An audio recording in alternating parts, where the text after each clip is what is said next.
Hi నమస్తే అండి. Welcome back to Shri Satya recipes. ఈరోజు వీడియోలో ఒక మంచి హెల్దీ స్వీట్ రెసిపీ చేయడం చూపిస్తున్నానండి.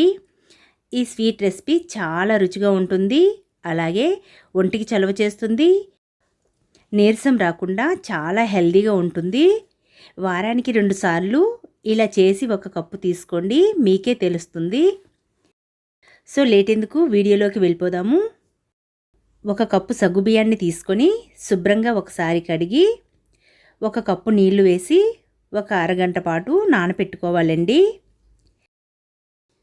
అంతలో స్టవ్ పై ప్యాన్ పెట్టి 1.5 కప్పు పూల్ మకానా వేసుకోవాలి. అదేనండి తామర గింజలు. తామర గింజల్ని వేసి లో ఫ్లేమ్లో వేయించుకోవాలి. ఇవి వేగటానికి కనీసం 5 మినిట్స్ అయినా పడతాయి. మకానా వేగిన తర్వాత అవి వేగినాయో లేవో తెలుసుకోవాలి అంటే ఒక దాన్ని తీసుకొని చెక్ చేసుకోవాలి. ఇలా ఒక దాన్ని తీసి నొక్కి చూడాలి. మకానా ఇలా టప్మని పగిలింది అంటే ఇలా వేగిన వాటిని పక్కన పెట్టి మళ్ళీ స్టవ్ పై కడాయిని పెట్టి 2 కప్పులు నీళ్ళను వేసి మరగనివ్వాలి. ఇలా మరగడం స్టార్ట్ అయినప్పుడు నానబెట్టిన సగ్గుబియ్యాన్ని ఇందులో వేసి ఒకసారి కలిపి ఉడకనివ్వాలి. అంతలో వేయించిన తామర గింజల్ని కూడా మిక్సీ పట్టుకుందాము.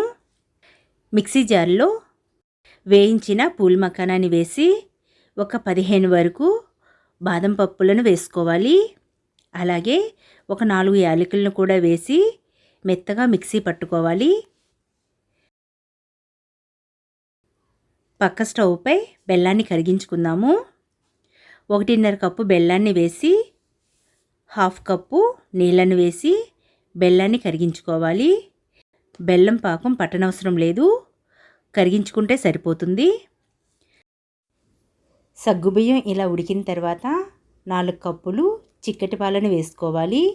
ఇవి ప్యాకెట్ పాలండి, గేదె పాలనైనా చిక్కటి పాలను వేసుకోవచ్చు. పాలను వేసి ఒకసారి అంతా కలుపుకోవాలి. పాలు ఇలా మరగడం స్టార్ట్ అయిన తర్వాత 2 మినిట్స్ కలుపుకుంటూ ఉడికించుకోవాలి. ఇప్పుడు ఇందులో మిక్సీ పట్టిన మకానా బాదం పొడిని వేసుకుంటూ ఉండలు లేకుండా కలుపుకోవాలి.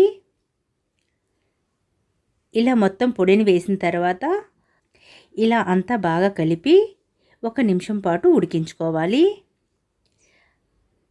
ఇందులో బెల్లం పాకాన్ని కూడా వేసుకోవాలి. ఇది చెరుకు బెల్లం, కొద్దిగా నాలుకలు ఉంటాయని వడపోస్తున్నాను. సో బెల్లం పాకాన్ని వేసి అంతా బాగా కలిసేలా కలుపుకోవాలి. బెల్లం పాకాన్ని వేసేటప్పుడు స్టవ్ని లో ఫ్లేమ్లో ఉంచి బెల్లం పాకాన్ని వేసుకోవాలండి. బెల్లం పాకం వేసి కలిపిన తర్వాత వెంటనే స్టవ్ ఆఫ్ చేసుకోవాలి.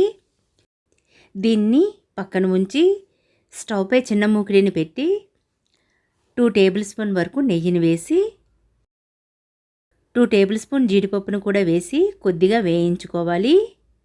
ఇలా కొద్దిగా వేగిన తర్వాత 1 టేబుల్ స్పూన్ కిస్మిస్లను కూడా వేసి లో ఫ్లేమ్లో గోల్డెన్ కలర్ వచ్చే వరకు వేయించాలి.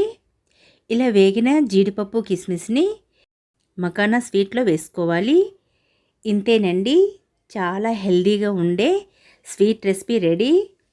సగ్గుబియ్యం పూల్ మకానాతో చేసాం కాబట్టి ఒంటికి చలువ చేస్తుంది, అలాగే చాలా హెల్దీగా ఉంటుంది. సో తప్పకుండా మీరు కూడా ఈ స్వీట్ రెసిపీని ట్రై చేయండి. సో ఈ వీడియో మీకు నచ్చినట్లయితే ఒక లైక్ ఇవ్వడం మర్చిపోకండి. మీ ఫ్రెండ్స్కి, బంధువులకి షేర్ చేయండి. మన ఛానల్ని కొత్తగా చూస్తున్న వారైతే ప్లీజ్ సబ్స్క్రైబ్ చేసుకోండి. Thanks for watching. Thank you.